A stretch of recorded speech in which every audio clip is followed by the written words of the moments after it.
Thanks for joining us for the Long Island Sound podcast. Each week we explore new music and dive deeper with the artists and their stories behind the music. Please subscribe and rate and review us wherever you stream this podcast. Here's your host, Steve Yusko.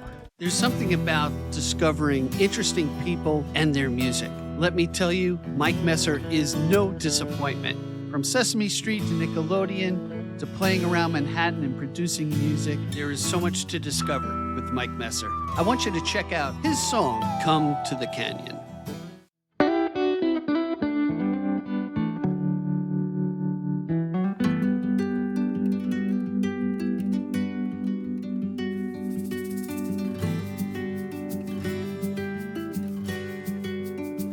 I would have come to the canyon to cry, to wash tears from our cheeks, to wash years from our lives.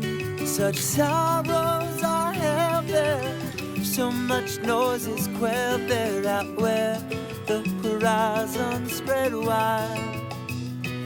If the world wasn't sick, if we didn't have to hide, I would have come to the canyon to bury what's died.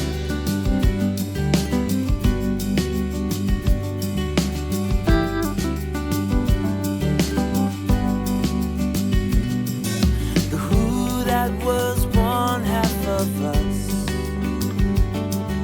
is less than one half of me now. For one, you don't own me, and two, you don't owe me, and three, there's more what than there's why. If the world wasn't sick, if we didn't have to hide, I would have come to the canyon to bury what's died.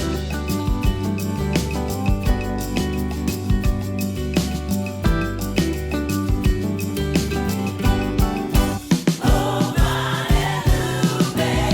to be a reveler at your party, to dance beneath your skirts and climb, to soak the shelter of your shadow, and touch the life of another time, the stone, the palm trees, and the vine.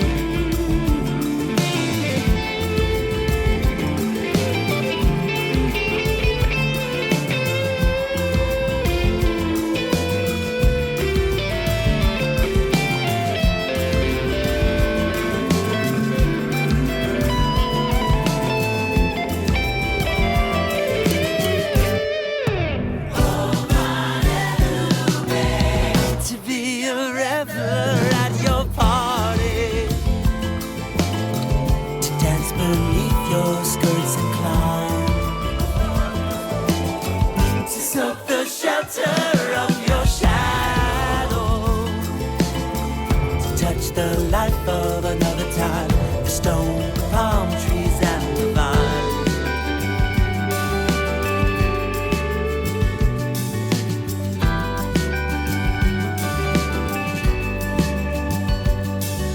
The West Village landscapes do all that they can to make us feel better about changing our plans. The divine in perspective, the beauty in hand that lights empty benches of Manhattan Henge. As alone as I am, I crave time by myself, the pursuit of my mind, body, spirit, and health. Right top of the list, so selfish, so twisted, the reasons for how I behave. That what I want may itself be the cave. I would have come to the canyon to bury what's died. I would have come to the canyon to bury what's died. It's often been spoken about how we've been broken, but now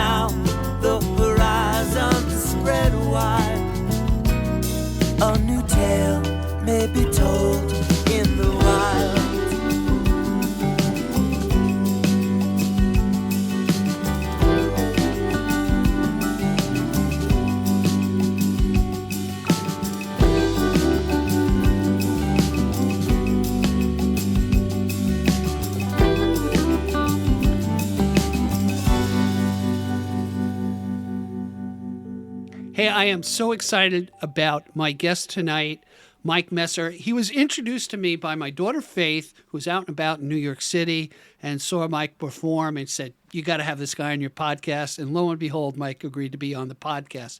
Mike is a performer, a singer, composer, poet, guitarist, actor, teacher, producer. Oh my God, we got a lot to talk about tonight. Based in New York City, he's got a project called Adoraborealis, which is probably the coolest name I've heard in a long time. He plays progressive indie rock, has a new album out called Live and in Two Persons, and I can go on, but we're going to discover more and more about Mike during the podcast. I think we've got, a hell of a lot to cover here. So you're going to hear some really great music. And with that, I welcome Mike Messer to the Long Island Sound podcast. Mike, welcome aboard. Thanks so much for having me, Steve. I'm so happy to be here. So as I was telling you earlier, I was listening to your music and I was like, wow, this is just very interesting and eclectic and different stuff. I couldn't pin you down to a particular genre, which is what I love. the fact that it's so broad and about it. And you're based in New York City in Harlem. What's the name of your studio again? Which is another cool name. Electric Lennyland. Electric Lennyland. I had my cat Lenny, who passed away. I'm sorry. Thank you. A couple of years ago. I keep him around my neck. He's got some ashes in this pendant. Oh, cool. This little moon pendant here. He was like the life of the place. And so when I built this place, when we moved into this is the basement of my apartment, and when I moved in here, I saw the space and I was like, oh, this could be this, and boxed it off and learned about sound. Really learned about how sound works and how to treat a room and how to build up this space, because I'd always been on the for the most part on the other side of the glass. But and then Electric Lennyland was just the how could I not name it after him. So I tell you, I can relate to that, especially when I have my little quote studio in my office, and I'm a neophyte at this, and I'm like, oh, maybe my microphone. I got a good microphone, got introduced to that, and a good friend of mine said, it's not your microphone, it's your room. And then I put up professional sound panels are on the ceiling, and man, it really made a difference, And then I could take the moving blankets down, which I still put over my windows if it's noisy out. I bring some in to drop onto the hardwood floors if I'm putting a microphone in that position. But the space, the learning curve of doing something like that, you'll never feel dumber than during that process. It's just like every single thing. It's like the bottleneck. You keep coming out of a bottleneck into another bottle and getting like that to another bottle. And just like every single problem you solve teaches you about all of the things you didn't know. Right. So Mike, in looking at your bio, I mean, you have a very storied career. I'm envious because of your travel all over the world. But let's roll back the page a little bit. Sure. Tell me about how you got influenced to pick up an instrument and say, I can do this. How did that happen for you? That was like I was a kid. Okay. I had two tries getting into guitar playing, and I was a kid that was theatrical and liked to show off and really extroverted. So I was singing all the time, and my sister would sing and my brother would sing, and we would make recordings at like putting two tape recorders together and things like that. Cool. But then around the time I was 10 years old, I was really into the Dukes of Hazzard and country music as like a aesthetic. So I was like, oh, I want to play guitar like the country guys and have that, that thing. And it didn't take. My mom bought me this guitar. I took guitar lessons for a few weeks. And she said, if you take the lessons, I'll buy you a guitar. And I got this Montoya guitar that I played forever. I wrote all my first songs and everything. But when I first got it, it came to my birthday when she gave me I think it was my 10th birthday, and she gave me the guitar, and my friends stood around and said, play something.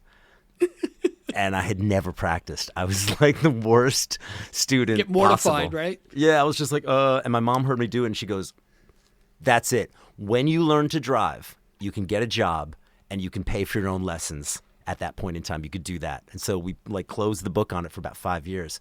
Wow. And then I had a really natural, by the time I picked it up again, I had a really natural desire to play music as opposed to, look cool around a campfire, from when I was 10, and I thought that would be neat. I was a lot more involved with the idea of actually playing at that point in time. And I took lessons from this guy named Andy Rossi, who was the son of a friend of my mom, who then went on to become the senior VP of regional sales for Fender. And I'm not sure where he is now. He's doing something else but not for Fender. But Andy was an amazing teacher, and he was a great guy and an incredible player. And he just taught me a few things, and everything that I learned, I took home, and with whatever he showed me, I wrote a song with it. Oh, wow. Yeah, so that was sort of where I ended up going. And I would sit with my sister, and we write silly parody songs about Batman and, whatever. We're still pretty young. But everything I learned went into creating a piece of music. Like I was less interested in becoming like the best guitar player. As it turned out, I mean, maybe in my mind I thought, okay, I'm going to become a great guitar player, but what I naturally gravitated towards was creating songs. Wow, that's really interesting, because that's usually one of my next questions about woodshedding your instrument, and then how do you become a songwriter? So really paralleled right off the get-go for you. So I find that really interesting. Are you from New York originally, or where'd you grow up? Rockland County. Oh, you're up in the sticks. Up in the sticks, yeah. Yeah. The others. They call it. Yeah, they call it upstate, and we call upstate. From know what I mean, like. Right. There's this great poster for those New Yorkers where, anything west of the Hudson River is like, the end of the world drops off. But sorry, exactly. Not to disparage the rock. No, it's really funny to see it. But it was a really cool place to grow up, because it was you're in Long Island, right? Yeah. What town are you in? I'm in Babylon. Oh, okay. Right on the South Shore. Yeah. So these I grew, in Rockland, you could see everywhere you were, you could see the mountains in the distance. Sure. It was really tree rich. It was a really nice place to grow up. It was a really nice place to have your feet in the grass, and I was a really happy kid. I really enjoyed that, and I'm in love with New York State. When I became an adult, I was always fascinated with New York City, but when I became an adult and lived here, of course, I fell in love with New York City. But I've always been in love with New York State as a result of doing that. It's just the variety of the beauty. Exactly. You hit the nail on the head. There's so much variety from. I went to school up in Niagara, for a little while. And that whole end of the, Western New York, and I traveled a lot in business, the turnpike and stuff, and up in the Adirondacks. It's really, if you went nowhere else growing up, you'd really catch a lot of geography and a lot of cultures within the state of itself. And then, of course, you got Long Island with the beaches and the taxes and the traffic. But there's a lot of diversity, not only in cultures but in geography, which is kind of cool. And not so strip mall-y. There was, of course, but in the time that I've traveled around the U.S., so much of it is strip mall culture. I felt like growing up in Rockland, it was just a really pretty place to be. There were streams, and there was lakes, and there was state parks, and there was the Four Seasons. Yeah, it's right in your backyard, right? Yeah, stone's throw away. Yeah, quite literally. Let's do this. Hey, let's just take a quick break, and when we get back, I want to talk about the song that our audience heard, "Come to the Canyon," and let's explore that. Everybody will be right back with Mike Messer. Stick with us, okay? Are you ready for the ultimate podcasting adventure? The Long Island Sound Podcast offers you not one, but 2 ways to engage with our captivating content. Tune in to our audio podcast on your favorite platform and let your imagination paint vivid pictures of Long Island story. Or if you're craving a visual feast, catch our video podcast on Spotify and on the Long Island Sound YouTube channel. Double the options, double the excitement. Hey, everybody, we're back with Mike Messer. And, during the break, Mike, we were talking about this crazy music business and making money. But before we get into that, because I really like to get your take on, how you progress through your career and where you are today and what you're doing. But I really want to talk about the song "Come to the Canyon" that our audience heard. And I tell you, let me do a preamble. I never ask anybody what is their song about. I like to leave it to the audience, but you're free to do that.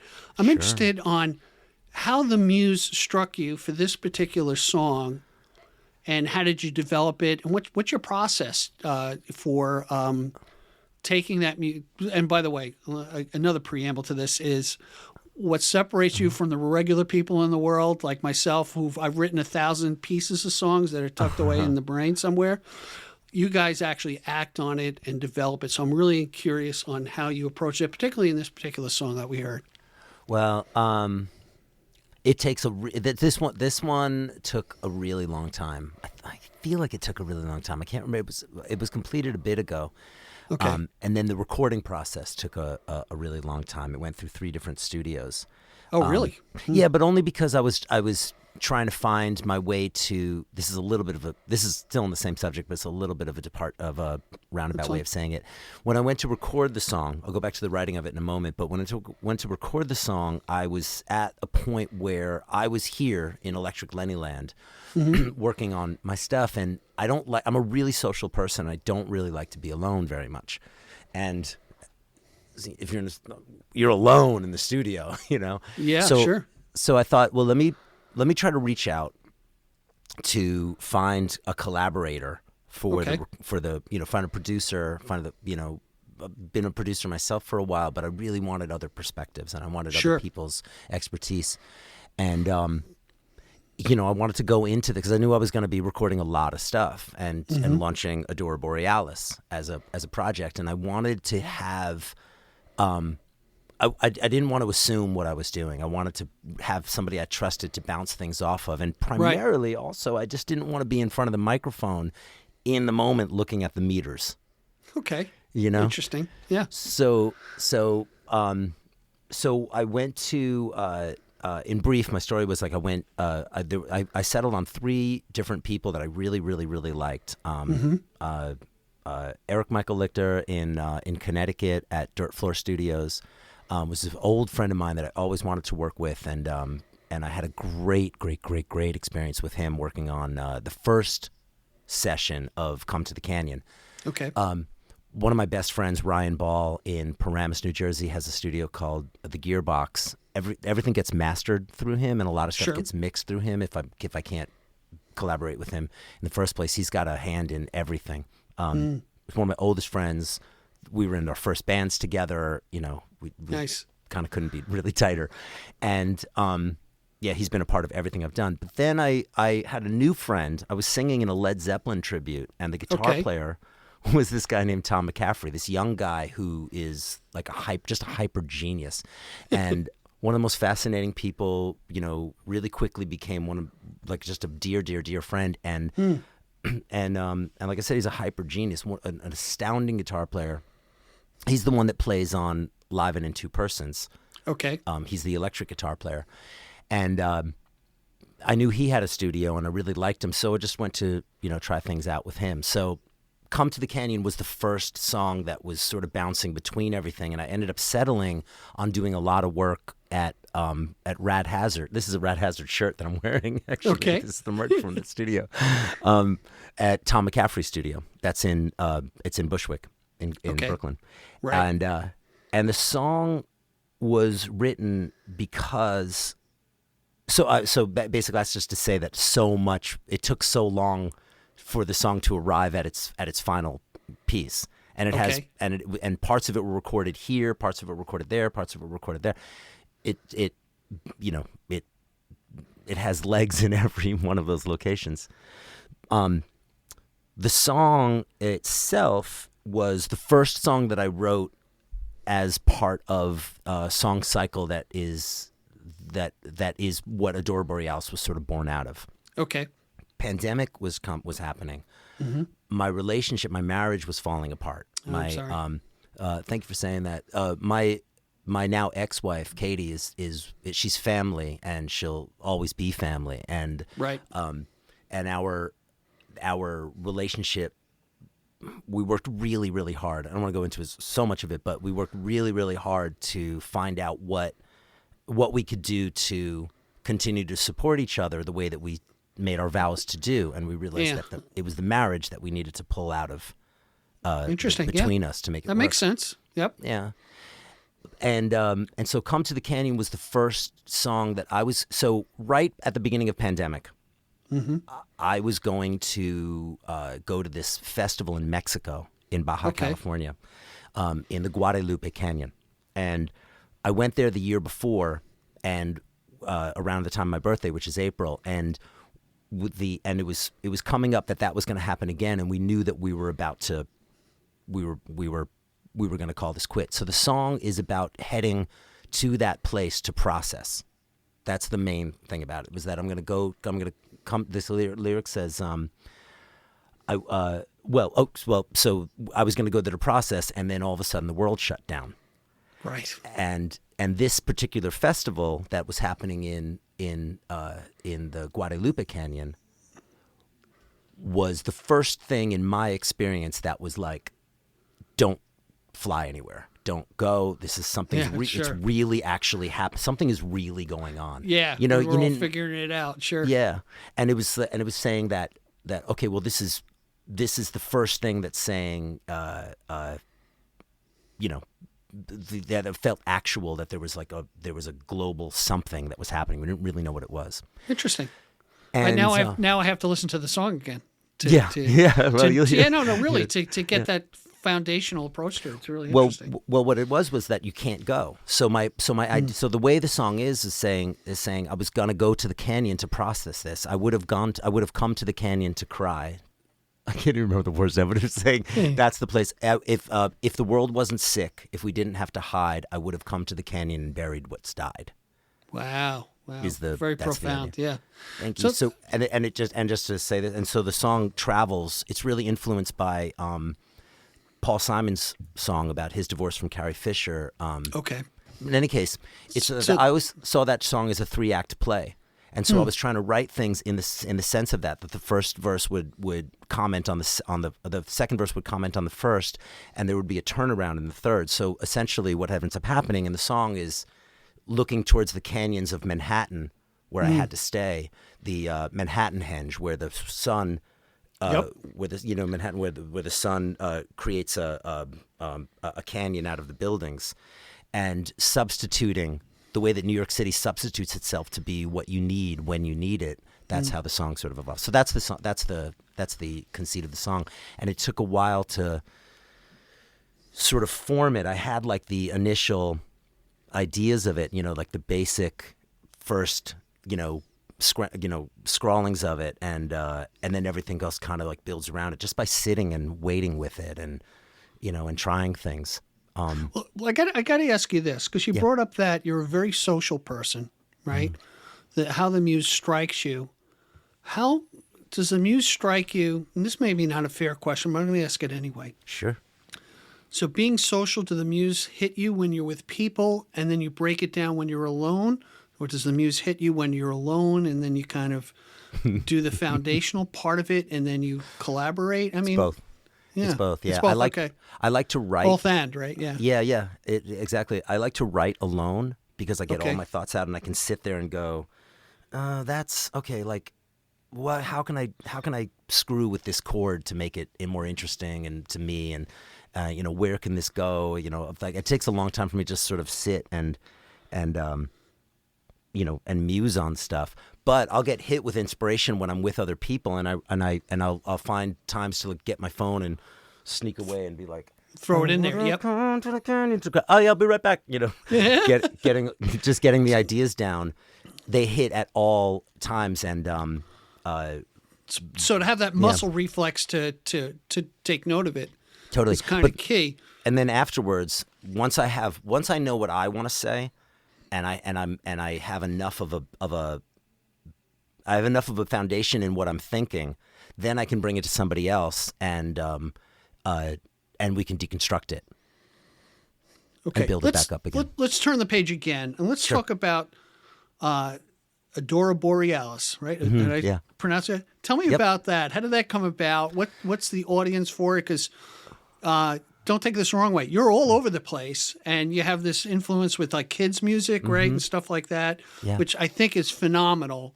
And I think one of the common denominators I see with a lot of artists is the ability to pay it forward with the next generation, or to be teachers and teach music to other people.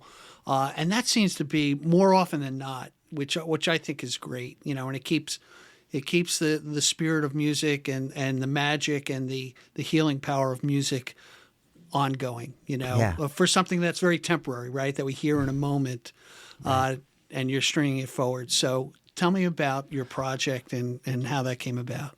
Well, it's okay. So playing music for kids is a very, very, very big part of my life. Okay.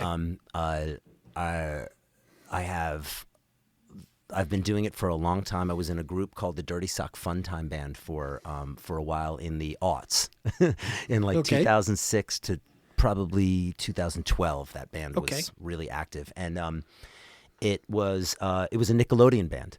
We were on Nick Jr. and 4 of our videos were in very heavy rotation, and so we got the opportunity to tour all over the world, really. Mostly around the country, but we also went to MWR, Morale, Welfare, and Recreation, is a government program that serves the military. Okay. And it's kind of like the USO in a way, but the USO is a private organization. This is a government organization. So they brought us out to play for the kids that were stationed.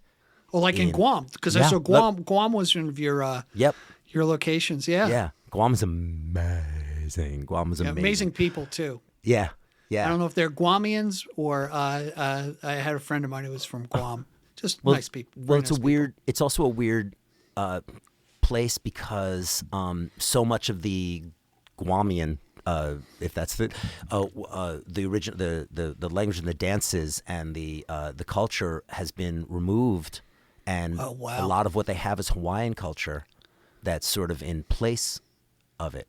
Because it's a Guam is like it's like a super desired military staging ground. Right, right. That's why we were there. We were playing for the military people, but a really beautiful place. And so kids music was a big part of my life, and as was, like, it's funny to call it, you were like, and regular music. It was like kids music and regular, it's like, or adult music, as if there's something that like is prohibitive for kids to hear in this other kind of music. But when it came to Adoraborealis, even though the music is incredibly personal, I wanted to have some sort of, or probably because the music is really personal, I wanted to have some kind of umbrella that I could just say it's this, and not have to be like, it's me, and think about me, and it's my name, and put it on myself, and I could funnel it. I found a lot of freedom in that. My therapist said to me, well, because I was like, well, I don't want, there's some songs that I wrote that were meant for a younger audience, but they're not exclusive to that, and I'd like to play those for. And he said, well, why don't you just have fun? Right. And I was like, what a great idea. So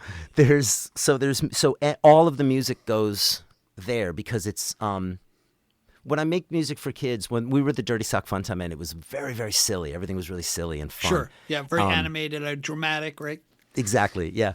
And this kind of stuff, the stuff that would transfer over, like there's a song called Good Morning that was just something my mom used to sing to me that she made up, and I put it into a song, and it's I saw it on Spotify. Yeah. Yep. That's an Adoraborealis song. And there's another one that's going to get released fairly soon called Bush Baby. It's a song about parenting, but it's a blues, and so I didn't want to exclude parts of myself from the purity of just presenting music. So that's what Adoraborealis was. And Adoraborealis is just a thing that I used to call people when I was like, oh, aren't you just an Adoraborealis? You know, it's just like a fun flirty thing to say to somebody. Sure. And because because that word existed in like kind of a childlike tenderness, but also in an adult flirtiness, I was like, that'll be what it is. You know what?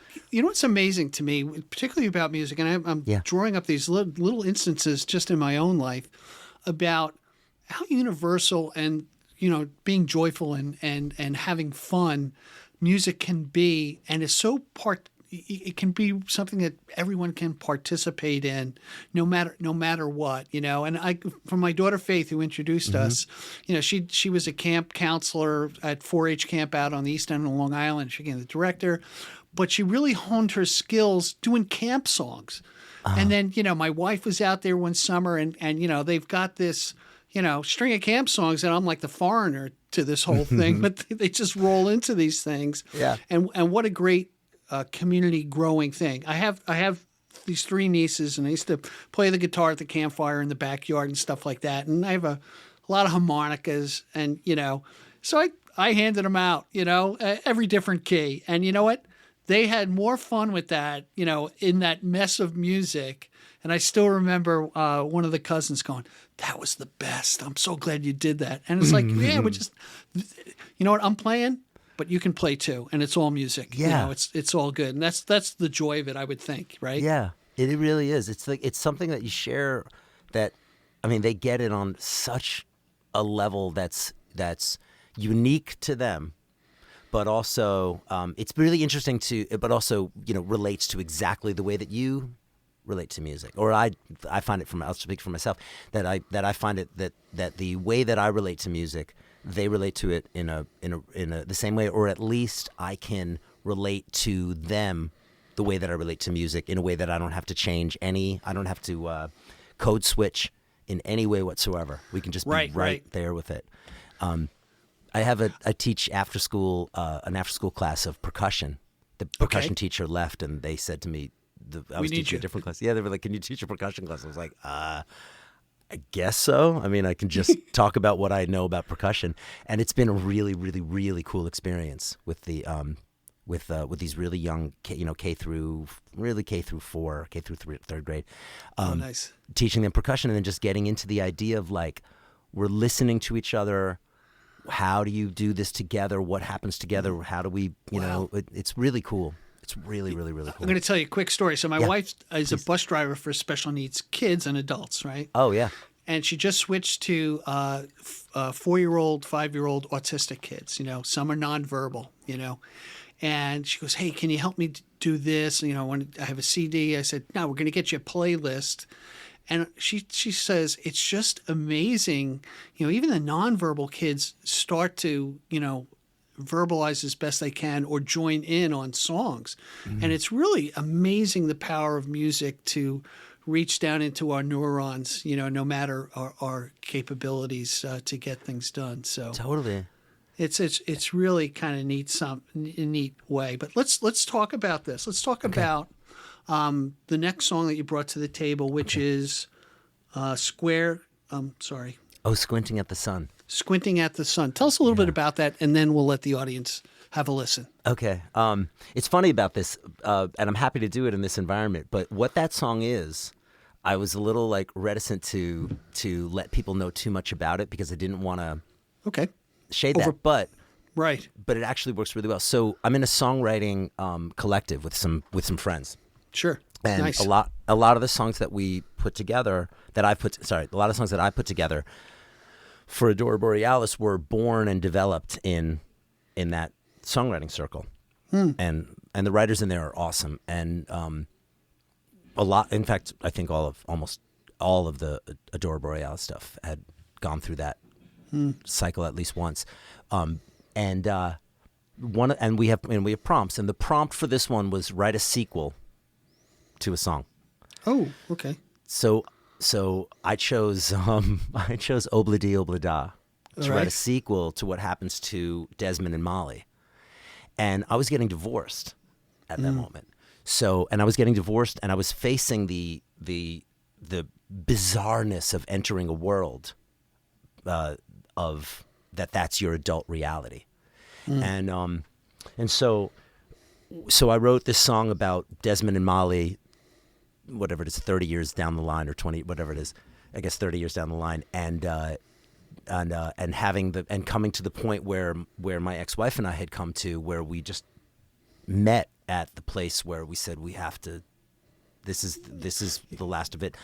But the whole song takes them on a journey down the memories of what they were, right? And so it's basically about the two of these, like this, Paul McCartney's, perfect Pollyanna couple that we saw ourselves as, sure, in this incredibly adult version of themselves, and the lyric says, "So long, and so what's new? Welcome to a world that makes no sense to you. It's not good or bad. It's squinting at the sun. The price of life is life goes on." Wow. You bring up a good point. It kind of touches home, and what I've been thinking about is when you get to that point in a relationship, it's tough, right? But then you recognize, you know what?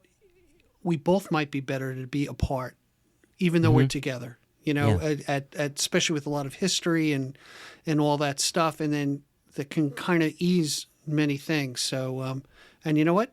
Is this a song for children, or is this, it's a weird question, right? Well, probably not. It's a really upbeat sounding song that has a pretty, heavy, people have said, oh, that's a pretty dark The reason why I was saying that is because, kids experience divorce, so that's a tough thing to, probably write about in a way that a child might be able to digest it. Anyway. Yeah. But I never intended it to be particularly for young ears. That one in particular, I didn't really ever think that would be directed at a young audience.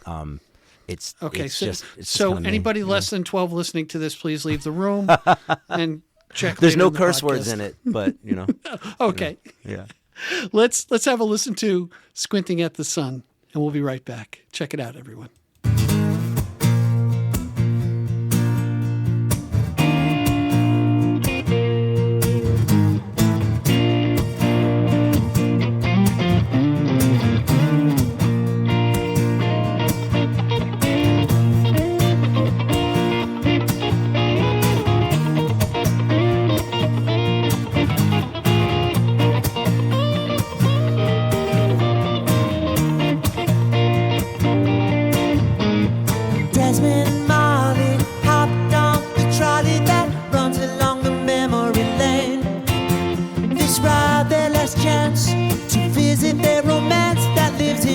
No one can explain. Hey, had departed to back where they started to ride. Would I have rode it in time? Their love was past broken-hearted and old enough to get caught in. Des and Molly at the end of their line. So long, and so what's new? Welcome to a world that makes no sense to you. It's not good or bad, it's squinting at the sun. The price of life is life goes on.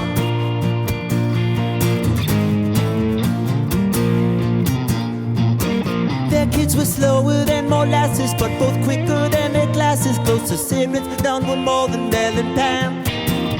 Found and lost their fortunes within a year or so. They were both bankers ruined by a royal scam. And even if we die alone, at least we live together. Locked ourselves inside a room and wrote some songs. They rode the trolley to the market where terminally parked it at the station back where once they both belonged. So long, and so what's new? Welcome to a world that makes no sense to you. It's not good or bad, it's squinting at the sun. The price of life is life goes on.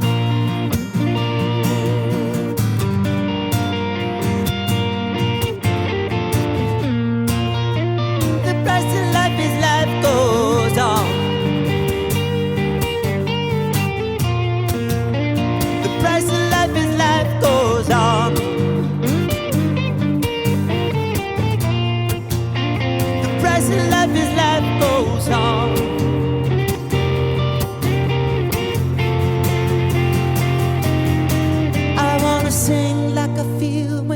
listen to you. The reverb tale forever to be told. Syrupy and soulful as I hear it in my heart's ear. Hi-fi, crystal clear.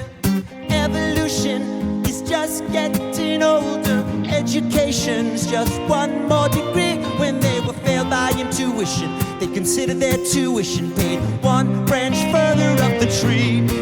So long and so what's new? Welcome to a world that makes no sense to you. It's not good or bad. You're squinting at the sun. The price of life as life goes on.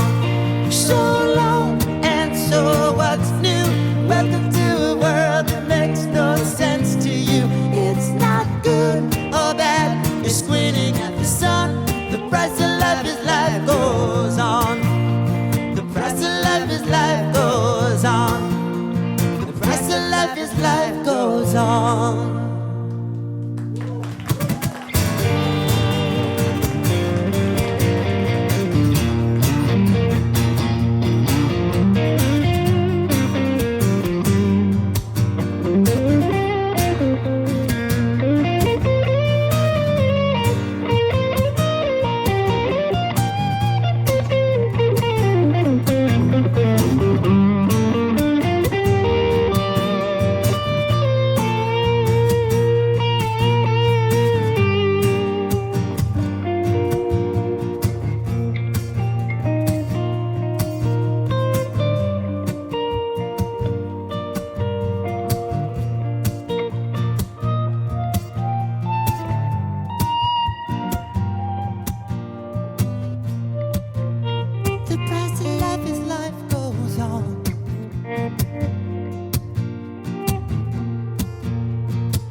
Hey, everybody, we're back. Steve Yusko, your gracious, humble host. Yeah, not that humble. And I'm here with Mike. I find you very humble. Yeah, well, you know, I'm an actor as well, so there you go. We're back with Mike Messer, and I'm having a lot of fun with you, Mike. I really appreciate your time. What I'd like to do is to understand where you went from a burgeoning singer-songwriter, learning your instrument. Where did it kind of progress for you where you said, you know what, this is gonna be my career? Maybe it wasn't this is going to be your career. But I'm interested on the milestones of how it progressed for you from that early age of being up in Rockland, and then what'd you do? How the hell did you get on Nickelodeon? I mean, give me a break. This is like, you know. One other question. Very important question, Mike. Yeah. Did you get slimed? No. Okay. You didn't get the green slime. Okay. No, they didn't. We were I think we were like post slime. Yeah, I think we were a post slime Nickelodeon experience. I'm like Sesame Street age and Zoom. But after that, and Captain Kangaroo, who was from Babylon, by the way, Captain. Oh yeah. Yep. Captain Kangaroo, Bob Keisha. Bob Keeshan. Yeah. Yep. Yeah. Babylonian, Village of Babylon. Right on. All right, so we got that going for us. Anyway, I digress. Tell us these milestones. How did it progress for you, Mike? When I was in high school and I was playing guitar and I was enamored with that, and I was like, oh, this is the greatest thing. This is so awesome. I get to play guitar and it's cool. And, we'd bring guitar to school and we'd, be playing it in the hallways. And you were the cool guy. You were one of the cool guys. Yeah. Right. I didn't ever consider myself to be that, but I was a guitar guy, at least. And making friends who were also in that world, and were there was a lot of really talented people. I got that. I was just lucky to be around, and like I was talking about some of them, earlier. Like my friend Ryan is a high school friend, and he's one of the best at what he does. Both as an instrument, as a musician, and also as a guitar player, and also as an engineer and a producer. Wow! So it's just able to find these people that were, that like-minded, were incredible along the way. But I got into theater, and I made that my path. And so I had the guitars, and I started doing in the school plays, and I found I had an affinity for that in a big way. And I just I went to a performing arts summer camp, and which there was a lot of rock and roll there. We played music there, and we also and developed a lot there. But we also were very involved in theater and musicals and all that kind of stuff. And so that became my path. That became my okay, I think I'm going to do this. And I was and I went to college for it. I went to college in Pittsburgh at Carnegie Mellon, and continued to play music. But there was always this feeling. We had a professor at college. This one guy, he was a visiting professor, and his advice was, "Do not." I wrote it down in a book. He said, "Don't serve two masters," which was very difficult for me to come together with. But then I went to England for a summer to study. And Derek Jacobi was there. I was doing a master class. And Derek Jacobi said, I asked the question of him, he came to do a master class. And I said, so I'm a musician and I'm an actor and I do all these things. And and I'm conflicted. And he goes, oh my God, don't ever not do what you do. He said, if I could paint, if I could draw, if I could do anything else, I wouldn't do it instead of this. But this is what makes our lives rich. And it just kind of clicked in my head that, okay, you do have, there's only so many hours in the day, but don't not be what you are. So I went sort of full force into just continuing to write a lot of music, but I didn't really pursue a career in music exactly. Okay. I was that wasn't until much later when I really wanted to make a switch, and I joined the band that we spoke about earlier. A switch in my life. So I was living in I was living in New York and I was working as an actor, and I was doing regional theater, and then I went to Europe for a while to do Hair, the musical. Right. I saw that in your bio. Yeah. Yeah. So and was that friends. Was that a New York company that traveled, or what was? It was New York. There was we were there was a handful. The leads in the show were cast out of New York. Okay. And then brought over to Holland to be in that company with a bunch of Dutch kids that were amazing, and still some of my best friends. Nice. But and I gravitated towards the band, and eventually the drummer from that project moved to New York, and we put him in our band, and and I learned a lot about music from there. But that was another thing along the way, just saying yes to things, like you were saying before, just saying yes to stuff. Being a part of that, I became really, really close with the authors from that show. Okay. And I realized this past year when Jim Rado, who is the last surviving author, Jerry Rogney, Jim Rado, and Galt McDermott, Jim was the last survivor, and he just passed away, I think that was last year, and in 2022. And I put on his music and cried, and he was, and I realized I had put this idea of separating my worlds. This is kind of germane to this, separating my worlds. But when I listened to his music, that I hadn't listened to in a while, I heard all of my influences coming through it. I was like, I'm so influenced by him as a songwriter, or the trio of them as songwriters, coming into this, not just the theatrical stuff and not just the ideology and all that.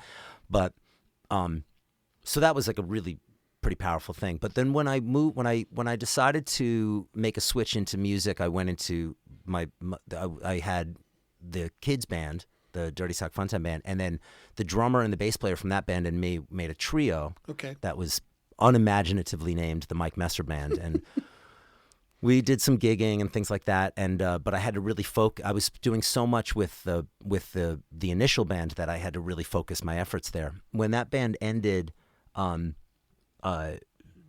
had built, because we had a lot of opportunities. I had a lot of opportunities that came from that I was able to start writing jingles, and I was able to start producing people, and it's just opportunities. They just sort of start stacking up from people that Sure. And this person is doing a great thing, and you're friends with them, so they bring you in. So, quite honestly, everything that's ever happened for me has been, like you were saying, has been just a product of saying yes and meeting somebody and becoming incredibly influenced personally by that person. Right. And then that drove me into another space.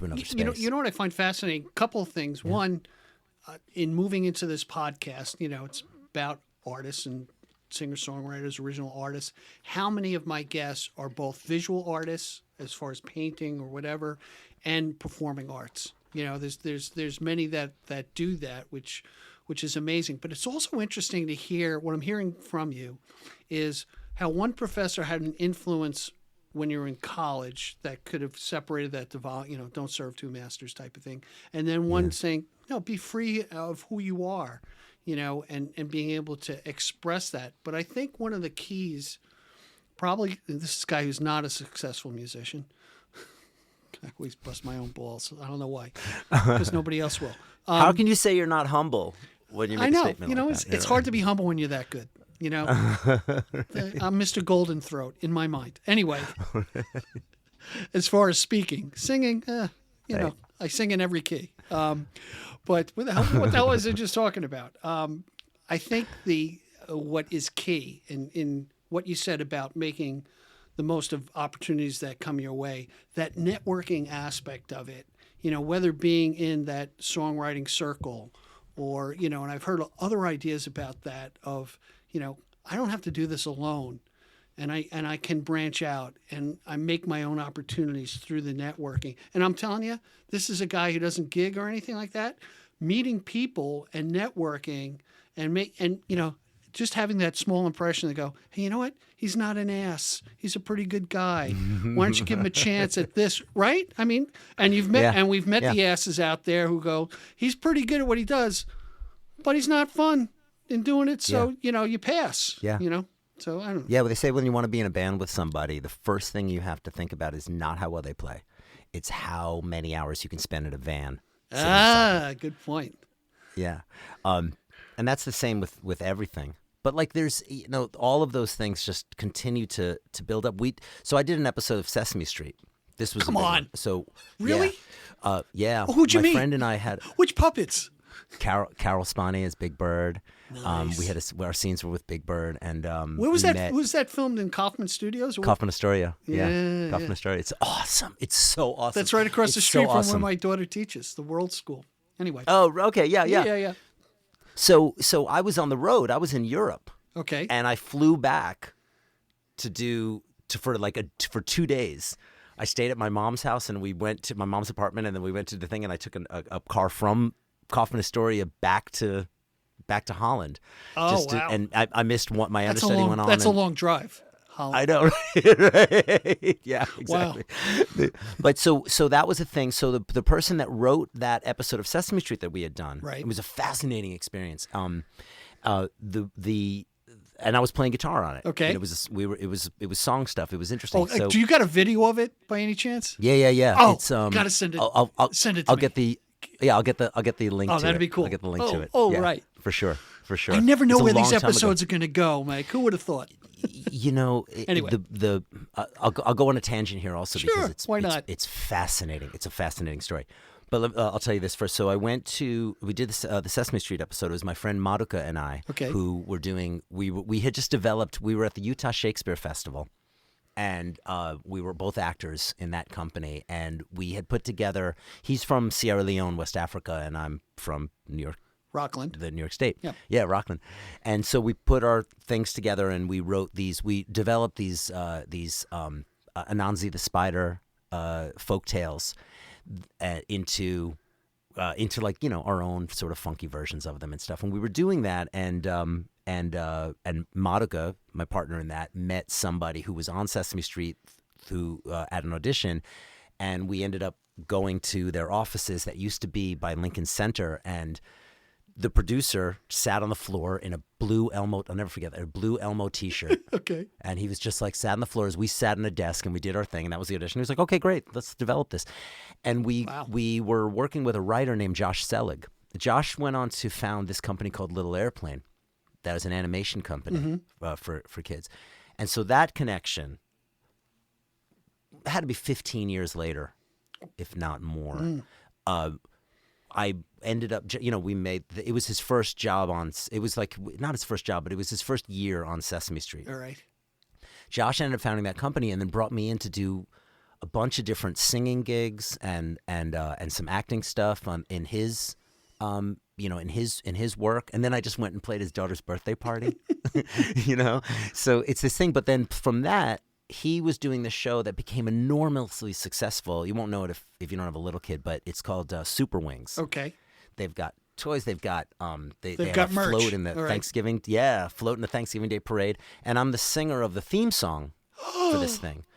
And because we met all those years ago, and it's the same thing you were saying. It was just like, we all got along, and it's just because every good moment has the possibility of becoming many, many more good moments. Yeah, even though it's 15 years down the road, you sowed the seeds. Yeah. Right. Oh, right. That's That's an amazing story. Yeah. And here's a side thing. You don't have to keep this in if you don't want to, but what's super interesting We'll see how good it is. All right. Okay. So my ex-wife was 15 years younger than me. And when we put this episode of Sesame Street out, it was now a long time. So when we got together, she works in kids music. Okay. And loves kids entertainment. So when we were first together, you sort of space things out. Mm-hmm. When you're in a relationship, you don't want to run. I didn't want to run out of everything that I could be considered cool about me. I wanted to be sure that I was, spoon feeding it. Yeah. Spoon it. Yeah, right. So about a year into our relationship, and this is the person I ended up marrying, I said, do you want to see my episode of Sesame Street? And she goes, oh, yeah. So we sit down and we start watching it. And she starts to weep. And it was not the reaction that I was thinking I was going to get. Right. But it turns out that when she told me that when her parents got divorced, she had to take care of her little brother. And her dad would videotape VHS episodes of Sesame Street. And there was one episode that she played over and over again because she just liked it, because she had a connection to the person that was in it. She felt safe around the person that was in the thing, and that was me. Oh, my God. And we didn't know it. All right, we're keeping this in. We couldn't, it was until that moment she didn't know. And she met me because being in kids music, she was part of the Nickelodeon stuff that we were doing. And so she saw me in that, and there was a connection there. No idea that it was the same person that she had. She probably didn't even remember. I don't think she remembered at all this episode of the Sesame Street tapes. But it all came out at once. It was like this flood of emotion and insanity. Like, it was just this. What a great moment. What a great moment. Thanks for sharing that. That is really cool. Yeah. So yeah. So that led to something too, but all of these things, it's one long, Frank Zappa used to talk about Project Object. Okay. That he said that everything that he did was part of one long, his entire was one long song, basically. Yeah. Exactly. Yeah. Yeah. And, and it's kind of like that. Our lives are kind of like that, I think.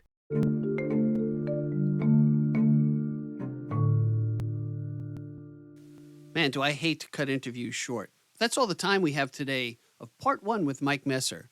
We get into some really interesting stuff on Mike's journey in music, and I'm telling you, you really got to tune in to part 2 with Mike Messer. All right, until next time, be well. Thank you for joining us today. I appreciate the time you spent with us.